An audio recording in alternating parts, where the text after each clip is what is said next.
Et bienvenue sur cette nouvelle vidéo. J'espère que vous allez bien. Moi ça va beaucoup mieux. Les températures sont descendues. Là il fait 26 degrés, il est 7h30, presque 8h du soir. Je filme vraiment le soir parce qu'il fait quand même un petit peu chaud l'après-midi. Là il fait 26 degrés, on respire, on est bien, il n'y a plus de soleil, ça fait, voilà, ça fait du bien. Et du coup je peux être en extérieur, ça fait vraiment du bien. Hier à la même heure c'était impossible d'être en extérieur. Déjà parce qu'on avait beaucoup de guêpes qui étaient qui volaient dans tout le jardin parce qu'il faisait tellement chaud qu'elles n'arrivaient même pas à rester sous les tuiles. Du coup j'attendais un petit peu que ça se pose et voilà, hier j'aurais jamais pu filmer. Et du coup aujourd'hui j'ai profité de la baisse des températures pour faire beaucoup de choses dans le jardin, notamment passer à tondeuse, bordure, etc. Du coup je filme que ce soir et c'est une vidéo qui parlera de succulentes, de plantes grasses, en fait tout ce qui est cactus et plantes grasses, puisque les cactus font partie des succulentes. Et du coup j'avais envie de faire un petit tour à ce niveau là. Je vais un petit peu vous les montrer comment elles vont, puisque j'ai eu plusieurs personnes, plusieurs abonnés qui m'ont demandé des nouvelles de mes succulentes, puisque ça faisait longtemps que je ne les avais pas montrées. Et c'est vrai, après tout je me dis ça fait un petit moment que je vous en ai pas parlé, que je vous ai pas montré, et je me dis là c'est l'occasion. Ouais, c'est l'occasion, on va faire un petit tour des succulentes. Et puis du coup ça va me permettre de vous parler un petit peu des arrosages, un petit peu d'entretien, même si c'est pas non plus ce sont pas des plantes qui ont besoin de beaucoup d'entretien finalement. Je trouve ça plutôt sympa, plutôt agréable. Elles se tiennent un peu toutes seules, on va dire, sauf au niveau des arrosages, et ça c'est très important, et du coup je vais y venir. Parce que là avec ce qu'on a traversé comme chaleur, comme en fait période caniculaire, c'est vrai que je pense que parler de l'arrosage des succulentes c'est quand même assez important, parce qu'on a tendance un petit peu à oublier que ce sont des plantes qui ont besoin d'eau, tout simplement. Donc voilà, après je vais vous faire un petit tour pour voir comment ça va. Je sais pas si on ira dans la serre, il fait quand même encore très chaud. J'avoue qu'il fait très chaud, et après j'ai pas énormément de plantes dans la serre, j'ai des codex et j'ai des boutures d'épiphyllum surtout, donc bon, je pense pas qu'on ira, peut-être un petit tour vite fait. Sinon en termes de succulentes, par rapport à l'année dernière, je dirais que j'en ai beaucoup moins. Je dirais que le tri naturel entre guillemets c'est fait. Entre l'hiver où j'en ai perdu quelques-unes, pas tant que ça, mais j'en ai perdu quand même quelques-unes, puisque j'en avais mis beaucoup en extérieur sur les étagères. Alors comme les étagères derrière moi, mais plus celles qui sont vers là-bas. Je vous les montrerai peut-être en vidéo. On avait installé un voile d'hivernage, un rideau, etc. On avait fait des grosses installations. D'ailleurs, si vous n'avez pas vu, je vous invite à aller voir un petit peu dans mes vidéos de l'année dernière, les installations qu'on a fait pour les succulentes. Je ne sais pas si j'ai une vidéo dédiée d'ailleurs là-dessus, il me semble. J'ai quand même perdu, faut dire ce qui est, j'ai quand même perdu des succulentes. J'en ai perdu, oui. Des cactus aussi. J'en ai perdu aussi cet été. Au printemps aussi j'en ai perdu. Mais après alors on va pas dire c'est volontaire. Ça serait quand même terrible de dire ça. C'est presque volontaire de ma part, c'est-à-dire que je les ai installés. Et je pars du principe, et ça me permet de faire du tri, je suis partie du principe que si elles n'arrivent pas à s'acclimater chez moi, c'est qu'elles ne sont pas faites pour moi et pour mon environnement. Donc c'est pour ça que je dis que c'est un tri naturel, entre guillemets, qui s'est fait finalement. Donc ça a pu me permettre en fait de voir quelle plante, quel type de succulente j'appréciais le plus, quel type de succulente me conviennent le plus, et quel type du coup de succulente j'ai envie de continuer à acquérir, à entretenir, etc.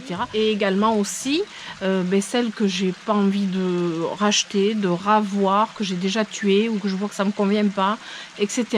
Alors je dirais que la variété de plantes qui me convient pas alors que j'adorais, mais vraiment j'adorais cette plante, ce sont les aéoniums. Alors les aéoniums, j'ai fait une croix dessus, je pense qu'il m'en reste un ou deux. Les petits, c'était des boutures que j'avais fait et que j'avais faites et qui étaient dans la serre. Sinon je les avais laissés en extérieur, mais à l'abri du gel, ça n'a pas supporté.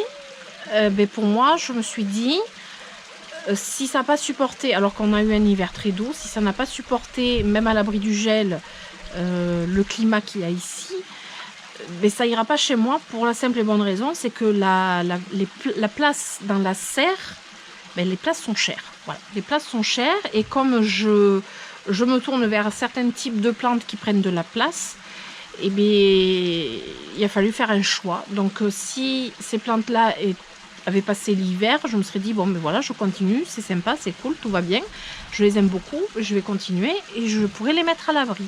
Les aéoniums n'ont pas résisté au froid alors que on n'a pas eu un hiver froid, sauf en fait en mois de novembre, on a eu un très gros coup de gel à moins 7 degrés.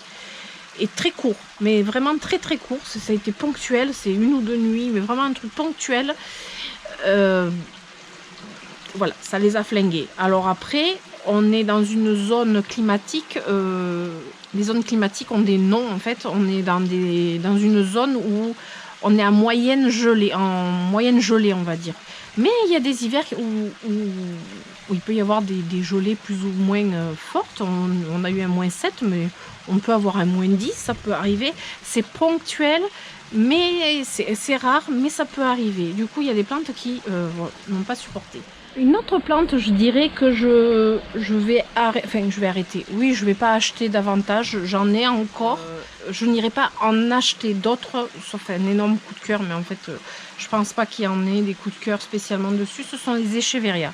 Alors les Echeveria, c'est pareil, en fait, c'est des plantes à rosette. C'est pareil, comme les aéoniums, pour moi, je pense que ce n'est pas spécialement fait pour moi. J'adorais en fait, j'adore, je trouve c'est très beau une Echeveria, c'est très joli. J'avais craqué sur quelques-unes qui me plaisaient vraiment beaucoup. Il y en a toujours quelques-unes qui me plaisent vraiment beaucoup. Il y en a qui ont tenu, il y en a qui n'ont pas tenu, il y en a qui tiennent très bien. Mais comme je vous ai dit, dans la serre, les places sont très chères. Hein. Et du coup, les Echeveria, c'est pas une plante que j'ai envie d'avoir spécialement dans la serre. Donc, il faut que ce soit des Echeveria qui tiennent en extérieur à l'abri du gel, toujours à l'abri du gel. Ça, c'est juste le minimum. C'est l'abri du gel l'hiver. C'est-à-dire que la plante, à partir du moment où elle est hors gel, même si les températures sont négatives, et à la condition de ne pas les arroser en hiver, il y a des plantes qui vont résister. Ça, il faut regarder quand on achète une plante, il faut voir la rusticité de la plante. Il y a des plantes qui vont résister à moins 5 degrés à condition d'être hors gel. Du coup, j'ai fait l'expérience cet hiver. J'ai gardé certaines plantes que je ne veux pas dans la serre, que je veux pouvoir garder en extérieur. Et celles qui y passent, ben, ça va très bien. Celles qui passent pas, ben, tant pis, j'en reprendrai pas. Donc c'est ce qui s'est passé. Mon nombre de succulentes a bien diminué par rapport à ça. Après, il y a eu aussi les chaleurs. Je dirais que c'est pas là où j'en ai perdu le plus. L'année dernière, par contre, j'en avais perdu déjà quelques-unes à cause de la cochenille des racines. Ça, je dirais, c'est le pire ennemi qu'il puisse y avoir sur une succulente, la cochenille des racines. Il y a des plantes à l'entrée de l'hiver, au moment où je voulais les rentrer dans la serre. Je les ai toutes examinées une par une. Ça, j'avais fait une vidéo là-dessus. Certaines avaient de la cochenille de racines. Je les ai jetées, même si elles n'étaient pas encore mal. Je savais que c'était faire entrer le loup dans la bergerie. C'est vraiment le terme. C'est-à-dire, si je rentre cette plante dans la serre, j'allais vraiment me tuer toutes mes plantes. C'était sûr. Donc, je les ai jetées. Du coup, à l'entrée d'hiver, j'en avais déjà moins. Passé l'hiver, j'en avais moins. En été, j'en ai très peu acheté. Et après réflexion, après avoir fait tout ça, voilà, des expériences, passer plusieurs saisons avec les plantes, ben en fait, on affine un petit peu nos goûts. Et ce qui en est ressorti, c'est que, comme je vous disais, ben, les aéoniums, c'est pas fait pour moi. Les Echeveria, bof. Mais par contre, tout ce qui est épiphyllum, les plantes épiphytes, donc ce sont des succulentes aussi. Les épiphyllums, c'est vraiment le coup de cœur, la plante par excellence pour moi. Et du coup, comme il leur faut beaucoup de place, c'est pour ça que je vous disais que les places sont chères dans la serre et que je préfère trier et affiner mes goûts. à ce niveau-là. Et après, il y a d'autres plantes comme celles qui sont derrière. Toutes celles qui sont derrière, ce sont des plantes que j'affectionne tout particulièrement. Il y a les Euphorbes obesa. Les Euphorbes obesa, j'en fais, on peut dire, la collection, parce que c'est un coup de cœur, cette Euphorbe, c'est une plante que j'adore, et qui est vraiment simple, qui est assez rustique, hors gel dans la serre. Pour moi, elle est assez rustique. Et après, il y a plein de petites plantes que j'affectionne tout particulièrement, comme le Senecio rholeuanus, le Sedum burrito. Là, cette partie-là, ce sont des plantes pour lesquelles j'aurai de la place dans la serre. Celles-ci ne restent jamais en extérieur. Je les amène dans la serre pour l'hiver. Même si certaines pourraient tenir en extérieur, je préfère les avoir dans la serre parce que j'y tiens beaucoup. Mais de l'autre côté, il y a beaucoup de succulentes que j'adore. Beaucoup de crassula. C'est vrai que les crassula, j'aime beaucoup. Il y a beaucoup de crassula que j'adore aussi. Et du coup, il y en a beaucoup qui rentrent dans la serre aussi. Mais j'en achèterai pas d'autres. J'en achèterai pas. Ou alors le coup de cœur, évidemment. Sinon, j'achèterai pas d'autres. Et parce que tout ça, va falloir que ça rentre dans la serre. Et les épiphyllums me prennent beaucoup de place. Les rhipsalis aussi. Ah oui, je voulais vous parler des arrosages. Alors ça, c'est un truc hyper important, puis on me l'a demandé. Donc, je me dis, c'est le moment ou jamais d'y répondre. En termes d'arrosage, je trouve qu'il y a beaucoup d'idées reçues sur les succulentes. Vraiment beaucoup d'idées reçues, finalement. Des fausses idées, bien souvent. Et ça, c'est pareil, j'ai appris avec mes expériences et j'ai appris en discutant avec des personnes qui cultivent des succulentes depuis bien plus longtemps que moi, comme par exemple Digitaline Bolton ou Valentin. Je ne sais pas s'il passera par là sur ma vidéo, mais il se reconnaîtra s'il passe par là. Ce sont des personnes qui ont de l'expérience. Voilà. Et en discutant avec et en faisant mes propres expériences chez moi et en passant plusieurs saisons, plusieurs années avec les succulentes, j'ai pu en déduire certaines choses. Et entre autres, au niveau des arrosages, j'ai pu observer vraiment ce qui convenait aux plantes, aux succulentes. Première idée reçue et première idée fausse que j'entends malheureusement souvent, c'est que les succulentes et les cactus n'ont pas besoin d'eau puisqu'elles ont des réserves d'eau. Eh bien non, c'est faux, complètement faux. C'est seulement vrai l'hiver. L'hiver, et encore quand on les a en extérieur, ou du moins même en serre froide. Les succulentes en intérieur, je ne vais même pas vous en parler parce que j'en ai pas de succulentes en intérieur. J'ai arrêté, j'ai eu pendant un moment, avant d'avoir la serre. C'est une catastrophe pour moi, je trouve que c'est pas du tout simple, alors que des succulentes en extérieur, c'est vraiment très simple. Franchement, c'est très simple. C'est plus simple que des plantes vertes, honnêtement. Du coup, j'en reviens à cette idée fausse qu'elles n'ont pas besoin d'arrosage. L'été, en fait, et sans parler de période caniculaire, l'été, et dans le sud de la France, ça c'est sûr. Dans le nord, peut-être moins sûr, mais je pense que quand même il fait chaud, peut-être sur une plus courte période dans le nord, mais il fait quand même chaud à certains moments. Elles ont besoin d'eau. Elles ont besoin d'eau. Moi, je les arrose très régulièrement. Certaines même, je les ai mises de façon, alors je vais vous montrer tout ça, de façon à ce qu'elles prennent la pluie dès qu'il y a la pluie, ce qui n'est pas souvent ces derniers temps. Et du coup, j'ai dû les arroser s'il n'y avait pas de pluie. Mais ce sont des plantes qui ont justement besoin d'eau à ce moment-là parce que la plupart des succulentes sont en végétation.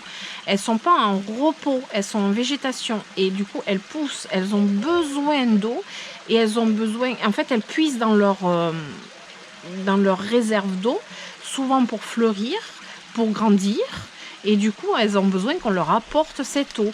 Et dans leur milieu naturel, cette eau, ces plantes-là la trouvent sous une autre forme, bien souvent, parce que si c'est des plantes d'Afrique du Sud, par exemple, elles n'ont pas forcément une grosse pluie diluvienne qui leur tombe sur la tête, mais par contre, elles vont choper l'eau avec l'humidité dans l'air, par exemple, la nuit, avec la rosée du matin, s'il y en a, mais surtout dans les sols directement, parce que la différence avec nous, quand on cultive des succulentes chez nous, nous on les cultive en pot, mais dans leur milieu naturel, elles ne sont pas en pot, elles sont en terre. Du coup, elles vont trouver l'eau plus facilement et en plus, elles vont pouvoir se réhydrater beaucoup plus facilement qu'en pot, comme nous les cultivons, et surtout en pot terre cuite. Je pense que là, c'est pire que tout. finalement, pour des succulentes en été, le pot terre cuite est pas terrible, même si c'est bien tout le reste de l'année finalement. Moi je cultive beaucoup, j'ai beaucoup de plantes en pot plastique. J'en ai quand même pas mal de succulentes en pot plastique, j'en ai bon, pas énormément. Celles que je vais avoir en pot plastique, ce sont les succulentes qui viennent plutôt d'Amérique du Sud. Ce sont des cactus aussi, mais ce sont des cactus plutôt épiphytes et du coup plutôt tropicaux. Ceux-là, je vais les cultiver uniquement en pot plastique. Pour moi, c'est plus simple. Après les autres, oui, c'est des pots terre cuite, mais je sais que ça va sécher très vite. Et je les arrose au moins tous les 5-6 jours à peu près. J'arrose à grande eau, carrément. Parce qu'il faut savoir que quand c'est dans un pot, forcément, elles n'ont aucun moyen d'avoir de l'eau autour d'elles, que ce soit dans leur substrat, ben, si on n'apporte pas d'eau, elles n'ont pas d'eau. Et bien souvent, il n'y a pas de l'humidité de l'air qui se pose vraiment sur elles et c'est pas suffisant pour qu'elles emmagasinent l'eau qu'elles ont besoin pour pouvoir pousser ou fleurir. Du coup, il faut leur apporter cette eau, il faut les arroser, il ne faut pas avoir peur de les arroser. Et ça, on revient toujours sur le même point. En fait, c'est au niveau du substrat que tout va se passer. C'est-à-dire que si vous avez un substrat très drainant, mais vraiment bien drainant, vous n'aurez jamais de problème de pourriture de racines en plein été si vous arrosez vos plantes vraiment souvent. Vous n'aurez jamais de pourriture puisque déjà, si c'est drainant, ça sèche très vite. Et en plus, avec la chaleur, ça sèche très vite.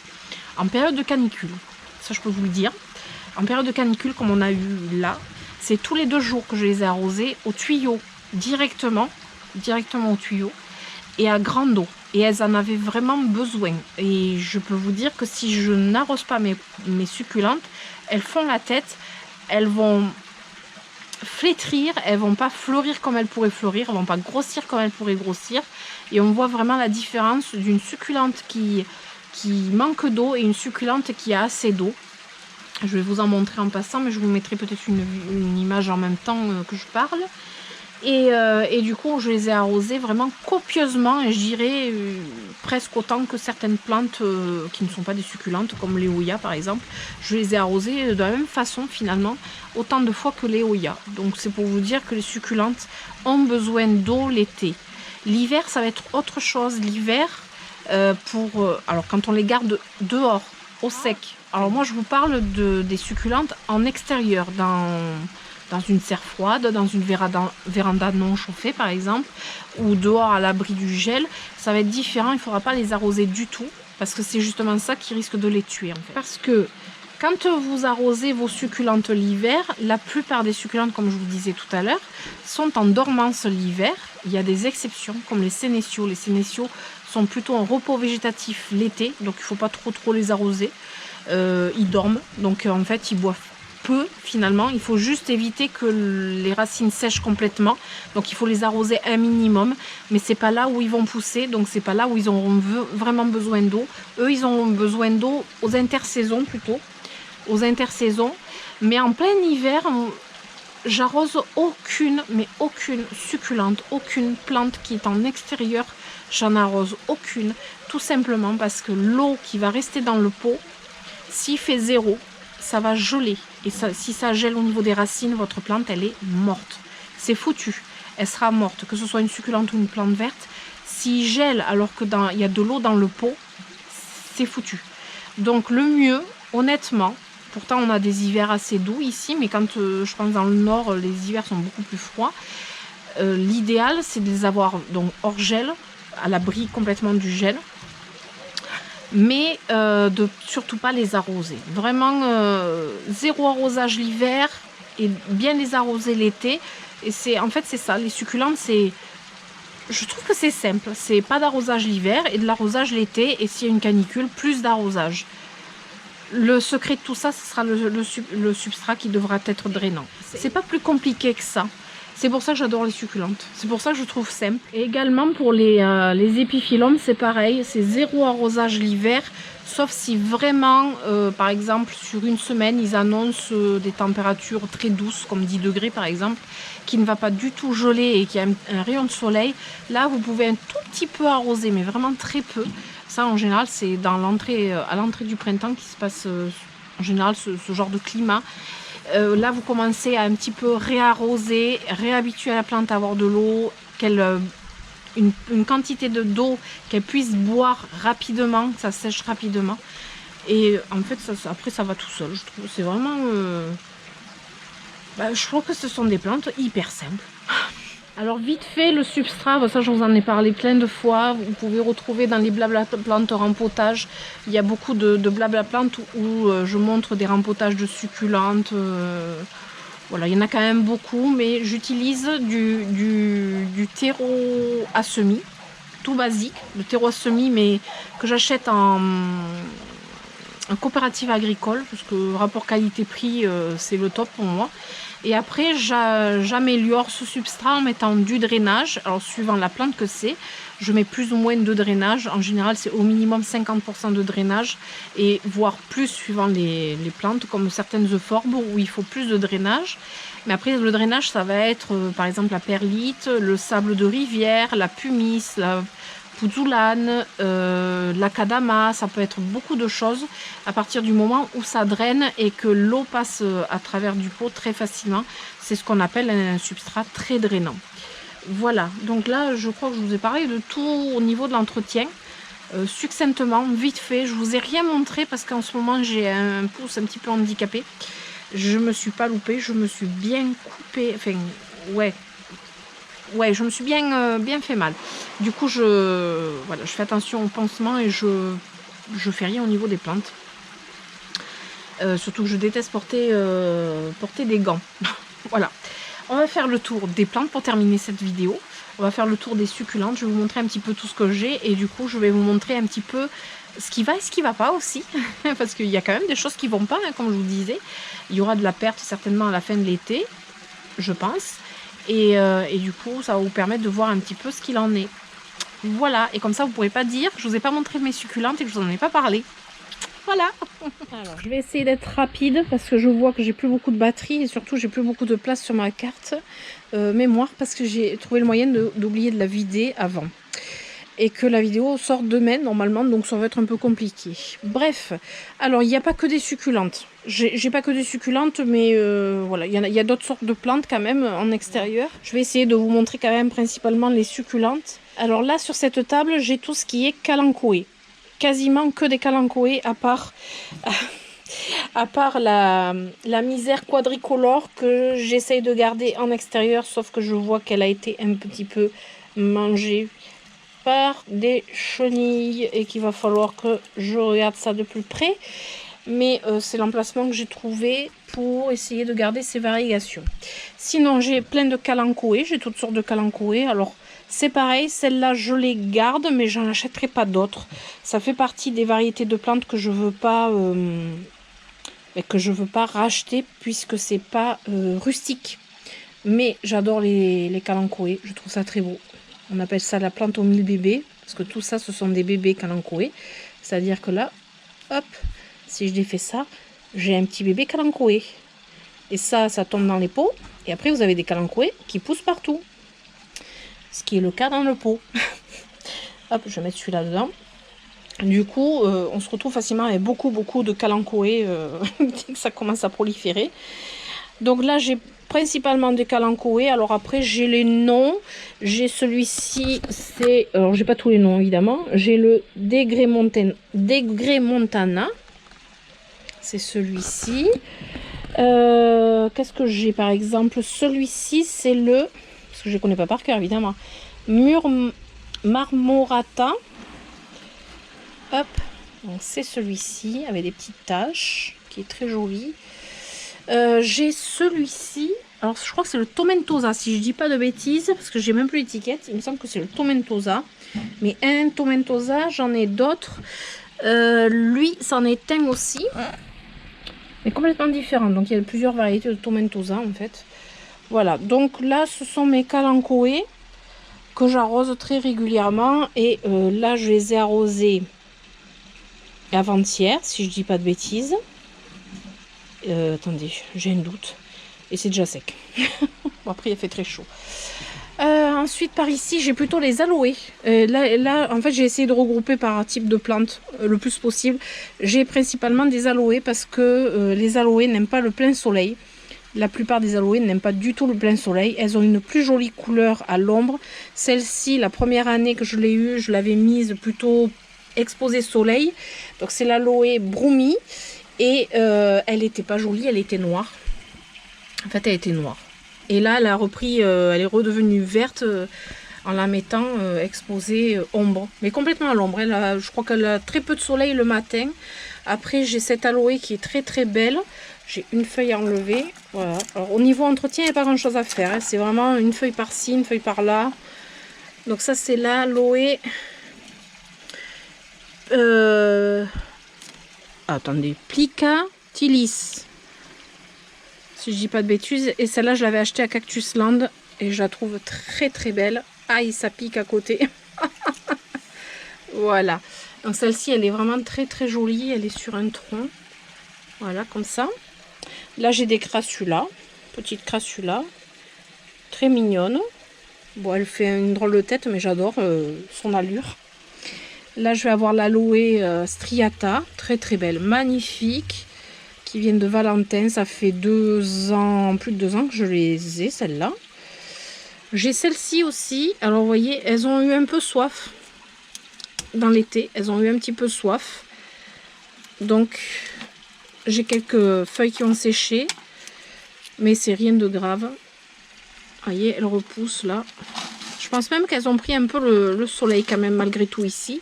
Je vais faire des bêtises juste à côté, je le sens bien. Donc voilà. Là, j'aurai du nettoyage à faire en enlevant toutes les feuilles comme ça. Vous voyez, c'est très simple. Franchement, il n'y a pas plus simple que ça, je pense. Voilà, donc ça, c'est les aloés. Là, j'ai une aloé Rowi Cléopatra. J'en ai plusieurs comme ça. Ce sont des bébés d'une aloé que j'avais, que j'ai perdu d'ailleurs, le pied mère. Après, j'ai d'autres types d'aloé, comme ça. Vous voyez, elles sont à l'ombre, elles sont cachées, mais tout va bien. Alors là, c'est un, je sais jamais comment, c'est Kalanchoe Lucia. Oh, la machine n'a pas bien marché, il manque des lettres. Lui, il est très joli, j'aime beaucoup. Là, je vais avoir plutôt du Senecio. Alors ça, c'est des boutures du Senecio String of Banana. J'en ai fait partout des boutures. Là, je vais avoir Senecio Staphyloformis, qui est assez rigolo. Je le descends pas, je vais faire des bêtises. D'ailleurs, j'ai un Kalanchoe qui pousse dans le pot. Voilà. Là, je vais avoir du Senecio aussi. Ça, c'est le Watermelon. Alors, je sais pas s'il a un autre nom, il me semble. Là, je vais avoir pas mal de crassulas. Je vais avoir des... comment on appelle ça? Des conophytums. Donc, ce sont des petites plantes. Là, je vois que j'ai une plante qui est morte là-bas. Là, j'ai du nettoyage à faire. Voilà, là, j'ai une plante... elle n'est pas tout à fait morte, mais elle n'est pas terrible. Celle-là, j'adore parce que elle fait des petits stolons toutes mignonnes. C'est la crassula... orbicularis, j'adore. Voilà, là c'est un petit Senecio articulatus ou articulatis, je sais plus. Bon, j'en ai plusieurs à droite à gauche. Là j'ai des aloés, des aloés en dessous aussi là. Alors ici je vais avoir plutôt tout ce qui est Senecio Rolleianus. Alors c'est pas là où ils sont les plus beaux, ce sera à l'automne où j'aurai des fleurs, ils vont pousser, ils vont être beaucoup plus beaux. Alors ça, c'est une version variegata. Voilà. Et là, c'est la version verte. Bon, après, j'en ai d'autres. J'en ai un peu partout. Après, là-haut, je vais avoir, par exemple, un... comment on appelle ça, déjà?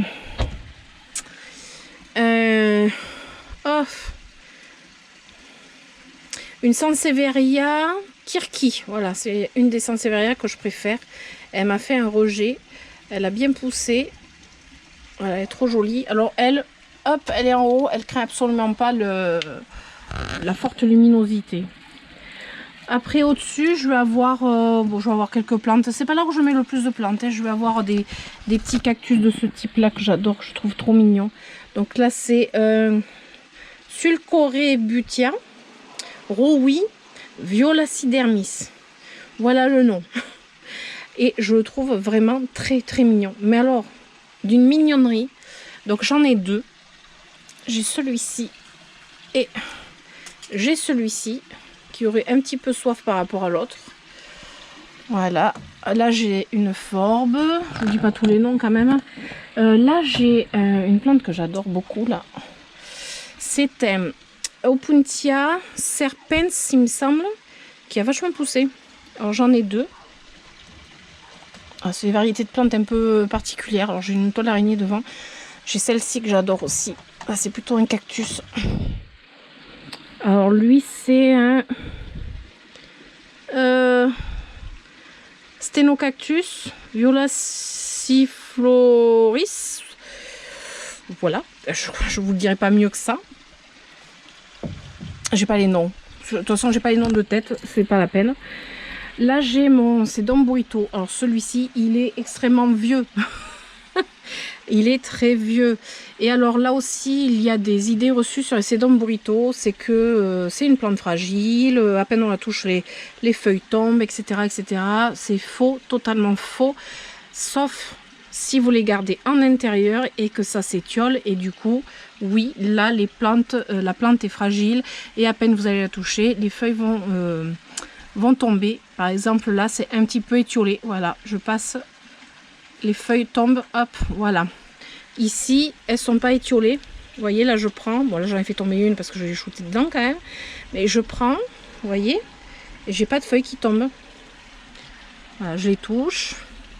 J'ai pas de feuilles qui tombent. Alors, évidemment, il faut pas shooter dedans.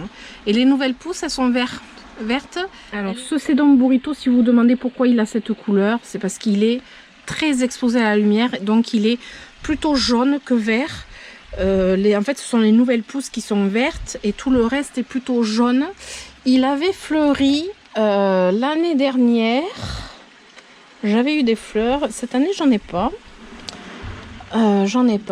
Et sur le Sedum burrito, parce que je pense qu'il y a beaucoup de personnes qui en ont, quand vous voyez les feuilles flétries, c'est typiquement une déshydratation de la plante, comme beaucoup de succulentes.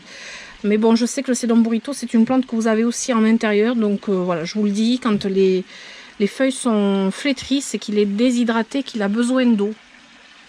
Voilà, lui il reste en extérieur toute l'année. Il est en serre froide l'hiver. Il va très très bien et c'est là où il pousse le mieux.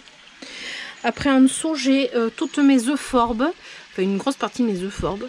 Et notamment les euphorbes obésas. En fait c'est vraiment une collection que je fais. Je vous les montre pas une par une. Je suis vraiment désolée. Parce que si je vous les montre une par une, on n'est pas sorti de l'auberge. Là je vais avoir deux euphorbes, ça va être mâle et femelle. Je vous dis ça parce que la floraison fait la différence. Vous avez une floraison différente sur le mâle et sur la femelle. C'est comme ça qu'on reconnaît mâle et femelle d'ailleurs. Parce qu'en fait pour faire des petits, il faut des fleurs du mâle et des fleurs de la femelle. Donc des fois vous voyez des petits zigouigouis au dessus là, ce sont des fleurs. Ce ne sont pas les bébés des euphorbes là qui poussent là, ce sont vraiment des fleurs qui poussent. Mais elles s'ouvrent pas plus que ça. Voilà, ce sont pas des fleurs extrêmement... vous voyez la floraison c'est ça en fait. Voilà. Là l'autre jour j'avais mis pas mal de terre de diatomée, donc elles ont un petit peu de blanc dessus. Parce qu'en fait elles ont la terre de diatomée dessus. Là j'ai une belle potée que j'avais fait en vidéo, qui va très bien.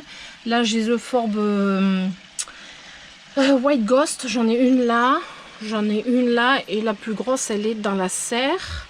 Après ça c'est une euphorbes une euphorbes, je peux avoir le nom. J'ai plus le nom. Une euphorbes en forme d'ananas. C'est rigolo. Je vous la mettrai en dessous parce que je vais retrouver le nom après. Alors de ce côté je vais avoir encore j'ai des aloés, mais j'ai aussi, alors là c'est plutôt des crassulas. Celle-ci c'est une crassula falcata, une de mes préférées, très très belle. Elle a un toucher magnifique, elle est superbe. Après je vais avoir une gasteria ici. Vous voyez, j'ai un petit peu de tout quand même, hein. Et ça ce sont les plantes que je vous disais que je veux pas me séparer. Là j'ai le Peperomia Hope qui est élevé à la dure. Sachant que les peperomias sont pas du tout rustiques. Et j'arrive à le garder celui-ci. Après en dessous j'ai des toutes petites choupinettes. Mais vraiment toutes petites. J'ai une superbe toile d'araignée mais je la garde précieusement parce qu'elle me mange les insectes. J'ai des toutes petites choupinettes, je vous dirai pas tous les noms. Hein. La plupart sont des boutures ou alors des petites plantes de la taille, de cette taille. Bon là j'ai une plante, je pense qu'elle est morte, celle-ci c'était la Crassula nemorosa et à côté par contre ça repousse. Je me rappelle plus du nom. Faut que je l'arrose parce qu'elle a besoin d'eau celle-là. Après je fais attention parce que d'être penchée, j'ai très mal au dos en fait, donc c'est un peu compliqué. Alors ici j'ai fait, c'est un pot que j'ai mis à l'envers, ça fait une petite table. Alors ici je vais avoir vraiment différents types de plantes finalement. J'ai le Senecio articulatus là, qui vient de ce pot. Et enfin j'en ai deux, j'avais deux pots là. J'ai du Pilea. J'ai une forbe. Ça c'est le forbe, je me rappelle jamais de son nom. Inermis, voilà, c'est le forbe Inermis. Qui pousse très bien. Je vais avoir de la misère. Alors ça c'est la... Ah, comment elle s'appelle déjà celle-ci? Elle est velours et elle est variegata. Je vais pas me rappeler les noms. C'était Gita Bolton qui me l'avait offerte. Sachant que j'ai la même ici mais en... Donc ça c'est pas variegata et là j'ai un morceau variegata. Vous voyez, elle a vachement poussé parce qu'elle a un plus gros pot que celle-ci. Après, ça, c'est une autre misère aussi. Donc, celle-ci, c'est la Cyanotis maliensis. Voilà. Ici, je vais avoir les Gymnocalcium variegata. Donc, j'en ai un en fleurs. Après, j'ai des boutons floraux. Et après, je vois que ce cactus a très soif. Donc lui c'est un Gymnocalcium aussi. Alors il va fleurir, mais par contre il a très soif. Là il avait une fleur aussi, mais il a très soif. Il faut que je vienne donner un coup d'eau. Vous voyez, ça fait 2 jours qu'ils ont été arrosés, ils ont déjà soif. Alors lui il est carré. Alors lui on peut dire qu'il est déshydraté d'ailleurs. Mais je pense que, hop, vous voyez, lui il est vraiment déshydraté. Normalement, alors c'est pas variegata, mais le variegata bien costaud il est là, et celui-là il est déshydraté. Je dirais que celui-ci aussi est un peu déshydraté. Après, j'ai les euphorbes Thyrucalis. Là, j'ai un bel Adenium obesum qui a des fleurs, mais sublimissimes. L'année dernière, il n'avait pas fleuri, ce petit morpion. Lui, l'hiver, il n'est pas dans la serre froide, il est dans la véranda. Et oui, je suis un peu plus confiante comme ça. Voilà. Aloe vera, aloe arborescens, il me semble. Ça, c'est une Crassula ovata. Laquelle exactement? C'est une Crassula arborescens SSP undata undutalata Blue Wave. Voilà, et c'est un joli petit arbre. Et ici, j'ai alors là. J'ai un Senecio String of Dolphin, mais là il s'est vachement étiolé, il a manqué d'arrosage. Voilà, il n'est pas très bien, il faut que je le bouture, mais j'en ai un autre au niveau des épiphyllums, il faudra que je vous le montre. Je ne sais pas de combien de temps cette vidéo va durer. Et là j'ai un Senecio Ereianus, lequel je ne sais pas. Voilà, il fait des fleurs jaunes et il a les tiges violettes et les feuilles violettes. Lui, c'est un rescapé des cochenilles. Et lui, il a passé l'hiver, même pas hors gel, il a passé l'hiver dehors, complètement dehors, et il a repoussé. Donc c'est du rustique. De ce côté, je vous montre vite fait. Là, j'ai ma Strelitzia et au pied, j'ai une jolie petite chaîne de cœur. C'est l'argentée, la String of... je sais plus quoi, qui pousse bien. Le pot, en fait, le pot il est posé là, mais comment vous dire, là il y a un pot, il est posé, il a raciné en dessous, donc petite chaîne de cœur avec des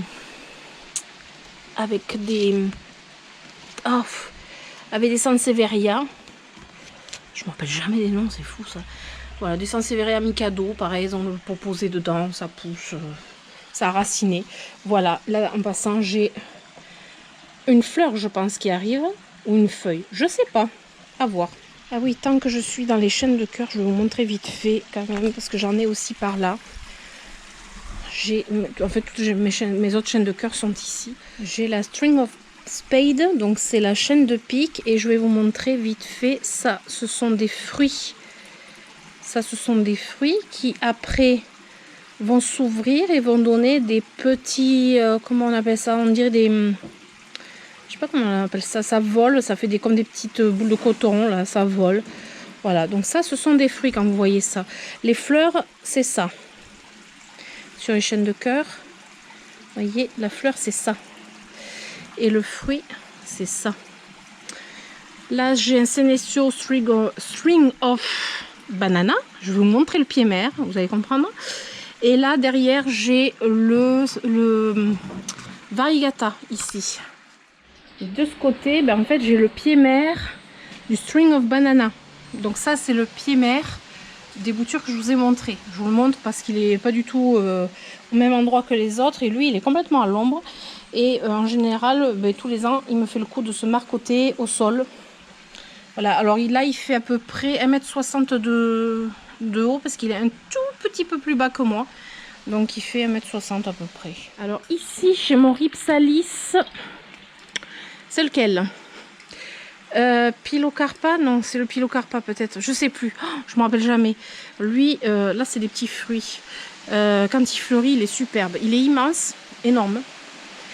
D'ailleurs là je pense que j'ai un petit codex, ça c'est un codex d'Oxalis qui pousse dedans. Là c'est un petit codex qu'on voit par là.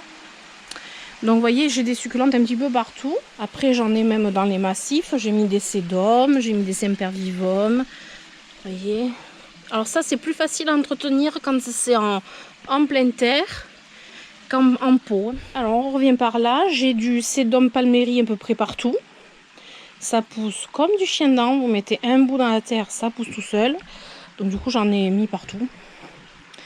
Là j'ai des jardinières, et dans les jardinières en fait au lieu de planter des plantes, j'ai mis certaines de mes succulentes qui avaient tendance à se déshydrater trop rapidement puisqu'elles étaient sous abri ici. Du coup je trouvais qu'elles se déshydrataient trop vite. Je me suis dit on va tester, on va les mettre là et elles se prennent le soleil. Voilà, je vais pas vous faire un plan de tour de chacune de mes succulentes, mais bon, je vais vous en montrer quand même quelques-unes. Là c'est l'Echeveria, donc Lilacea, Pearl quelque chose, Pearl Angel, non je sais pas. Alors elle a été complètement déshydratée, j'ai failli me la perdre, et perdu pour perdu, je l'ai mise, je l'ai posée là. Et j'ai dit si elle se déshydrate, tant pis, si elle prend le soleil, de toute façon elle était mal. Et en fait plus je l'arrose, plus elle est bien, plus elle redevient magnifique. Donc voilà. Donc celle-ci c'est la l'Echeveria Agavoides Romeo. Alors elle a changé complètement de couleur depuis que je l'ai mise ici, mais elle se porte mieux. Elle était toute pourpre, mais vous voyez, elle se porte quand même mieux. C'est pas encore le top, hein, je dirais, mais voilà. Depuis qu'elle se prend un peu plus l'eau, elle est mieux. Voilà, donc après, ça c'est une succulente qui fait des fleurs roses magnifiques. Ici j'ai une mangave. C'était un bébé que j'avais bouturé. Pareil, j'ai mis dans ce pot, c'est très bien.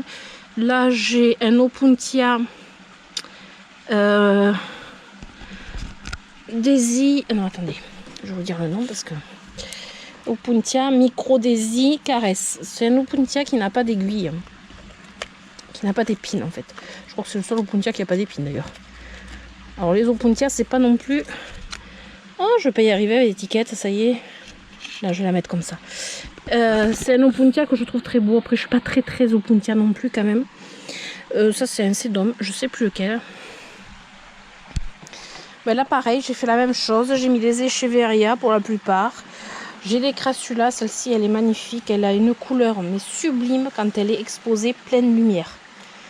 Vraiment sublime, elle devient rouge, elle est très belle, on la voit souvent en jardinerie, c'est la Capitella Campfire, mais on la voit verte et du coup vous n'allez jamais la reconnaître quand vous allez la voir. Vous allez vous dire c'est pas possible, c'est pas elle. Donc là, j'ai d'autres Echeveria. Là, c'est laquelle? Ça, c'est... Ah oui, ça, c'est le Graptopétalum paraguayense. Là, c'est plutôt un Graptopétalum paraguayense. Voilà, après, j'en ai quelques-unes. Mais elles ont repris vraiment une belle tête depuis qu'elles sont ici. Donc, elles se prennent la pluie et l'arrosage. Ça, c'est une Crassula arborescens. Ouais. Après, bon, ici c'est pareil. Là, j'ai le Sedum palmeri qui s'est bien installé, compacté. Là, j'ai du Sedum aussi. J'ai des Echeveria. Lui, c'est, comment il s'appelle? Pachyphytum SP, je sais pas. Sous-espèce, mais je sais pas lequel. Voilà, là j'ai du Sedum aussi. J'en ai un peu partout. Là j'ai ce qu'on appelle les griffes de sorcière. Alors c'est les Carprobotus, voilà. J'ai pas de fleurs. J'arrive pas à avoir des fleurs chez moi. Alors normalement elles sont plus côté Méditerranée pour fleurir, mais là je sais pas, j'ai pas de fleurs. Une agave très piquante, c'est l'Americana, celle-là. Et là c'est, celle-là revient de loin, c'est la Crassula multicava que j'avais failli perdre et que pareil, j'ai décidé de la mettre ici et elle se porte beaucoup mieux. Là j'ai une autre mangave ici. Après, vite fait, parce que là j'ai pas envie que ce soit un plan de tour. Ici c'est la partie des succulentes. Je dirais, il y a beaucoup de Crassula. Il y a du Sedum, il y a les cactus. Alors je suis pas la pro des cactus et c'est pas ce que je préfère non plus. Il y a certains cactus que j'aime, d'autres pas trop. C'est plus mon mari, mais ouais, c'est pas ma partie ça en fait. C'est pas voilà. Ça c'est un Sedum burrito, moins exposé que l'autre. C'était des boutures que j'avais faites en vidéo. Et ça m'avait fait cette belle potée. Alors je sais pas si je retrouverai la vidéo pour vous la montrer. Mais c'était des boutures de base et voilà. Une jolie potée. Et là j'ai principalement des Crassula, tout ce qui est des arbres de jade, différents et variés. Des Crassula rupestri. Voilà, je vais pas vous les faire une par une, c'est impossible, sinon ce serait un succulent de tour, c'est pas possible. Quoi. Là c'est... sinon on n'en finit pas. Ah, très important, mon plumeria que je me suis dit, bon, mort pour mort, c'est pas grave, on va, voilà, je vais l'arroser comme les autres. En fait, les branches, elles étaient pas, elles étaient vertes, hein. C'est ce que je disais à chaque fois, elles étaient vertes, à part celle-là qui a un bout, il faut que je coupe. Et bien, il a fini par pousser, mais avec les maxi méga chaleurs. Voilà, j'ai une petite bouture de Ceropegia woody qui pousse là-dedans. Mais voilà, mon plumeria, ça y est, se réveille ici et ici. Et là, j'ai pas l'impression qu'il va se réveiller, je sais pas. Et pour revenir ici, bon, j'ai des cactus. Alors là, c'est l'Aporocactus balezoni, qui est très jaune parce qu'il est très exposé. Et lui, il est très rouge. C'en est un autre, mais je ne me rappelle plus du nom. Qui est très rouge parce qu'il est très exposé, en fait. Sinon, ils seraient verts tous les deux. Ici, ben, là j'ai beaucoup de Crassula ovata différentes. Là c'est celui qu'on appelle le Gouloum. Là j'en ai pas mal des différentes. Elles ont explosé tellement que... Oh, elles sont trop belles. Trop belles. Là c'est la Crassula cultrata. Voilà, il y a beaucoup de Crassula. Beaucoup de Crassula. Vous pouvez voir que c'est majorité Crassula finalement, ou Sedum, mais... celle-ci, elle est très belle. C'était Digital Bolton qui me l'avait offerte. Alors celle-ci, voilà, je l'aime beaucoup et j'ai plus le nom. Ça s'est effacé. Génial, j'adore. Je sens que Manon va me détester. Voilà, après j'ai des cadavres aussi. Hein. Voilà, ça c'était de la chaîne de cœur. Hein. C'est du cadavre aussi. Celle-ci, c'est le Delosperma. Celui qu'on appelle le plant de cornichon, qui est très exposé, qui me fait une petite fleur d'ailleurs, qui est très exposé, donc il est un peu marronné, mais j'en ai d'autres qui sont bien verts. Lui, il est mort. Alors lui, c'est un de mes cactus queue de singe, mais il est mort. L'autre, je pense que je vous l'ai montré, je sais plus. Il est en fleurs. Voilà, c'est une Crassula aussi. Là, je vais avoir ouais, des plantes... je vais avoir plutôt du sempervivum, de la mauvaise herbe dans le sempervivum. J'ai de l'entretien quand même à faire. Là, j'ai le figuier de Barbarie. Voilà, qui fleurit jaune, lui. Et après, dans la serre, c'est le bordel. Donc, je vous montre vraiment vite fait. J'ai mes codex au milieu. J'en ai qui vont très très bien, comme celui-ci, le Jatropha podagrica, qui va super bien. Par contre, celui-ci, il va pas bien. Il n'est pas mort, mais c'est le Plectranthus. Il va pas bien. Il va pas bien. J'ai celui-ci qui va très bien. C'est un... Il penche un peu. C'est un Kedostris africana.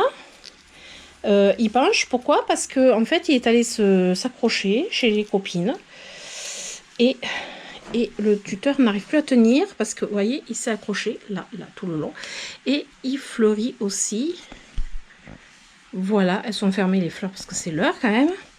Et là j'ai mon Stéphania erecta, enfin un des deux Stéphania erecta, l'autre il commence juste à pousser là, vous voyez, qui s'éclate et qui fleurit aussi. Petit Stéphania erecta que j'adore, que j'ai eu tant de mal à faire pousser ici. J'ai mon autre Euphorbe Lactea White Ghost, la plus grande, qui va bien, qui est vraiment au chaud, là pour le coup, très au chaud. Après j'ai des Phocae d'Ulysse, j'en ai plusieurs, c'est un méli-mélo, c'est... voilà. Là j'ai des chaînes de cœur. Voilà, j'ai de la repousse partout, là j'ai vraiment du bordel, hein. Là, j'ai une fleur qui va arriver sur ce cactus. Je ne me rappelle plus du nom. Une fleur immense. Alors, par contre, c'est un cactus qui s'est déshydraté, vous voyez. Ça, c'est typiquement le cactus déshydraté. Et là, voilà, une belle fleur. Je vais lui mettre de l'eau pour l'aider un petit peu à ouvrir sa fleur. Très belle. Il faut que je la voie ouverte. Là, j'ai... oh putain, j'adore celle-là. Ce sont des scillas. Donc là, j'ai différentes variétés de scillas, mais on les voit même plus. La plus commune, c'est celle-ci, la violacea. J'enlève les fleurs. Voilà, hop, je jette par terre, c'est pas grave. J'en ai différentes variétés. Elles sont les unes sur les autres. Là, c'est la variegata. Alors, elles sont tellement bien arrosées, elles ont tellement eu de la chaleur qu'elles sont super bien. Elles ont éclaté ces derniers jours. Voilà, elles sont magnifiques. Celle-ci, elle est sublime. Il faut juste que j'enlève les fleurs.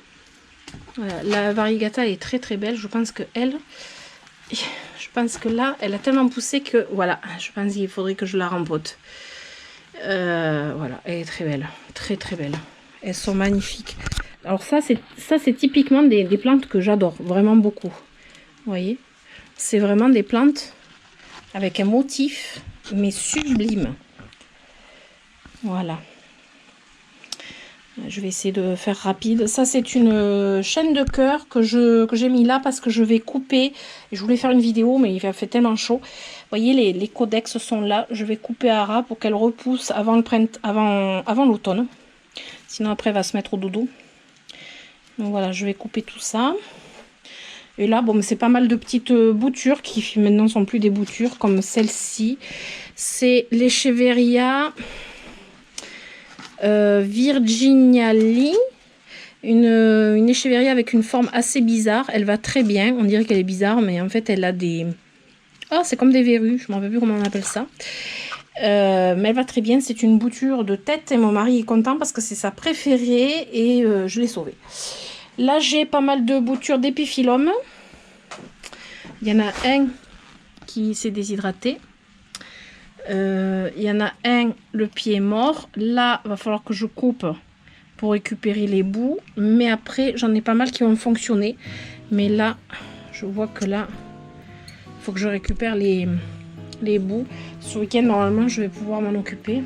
Alors après, je pourrais aussi vous montrer en termes de succulentes mes épiphyllums. Mais comme je vous les montre plus régulièrement, je ne vais pas vous les montrer ce soir. Je vous les montrerai dans un tour du jardin.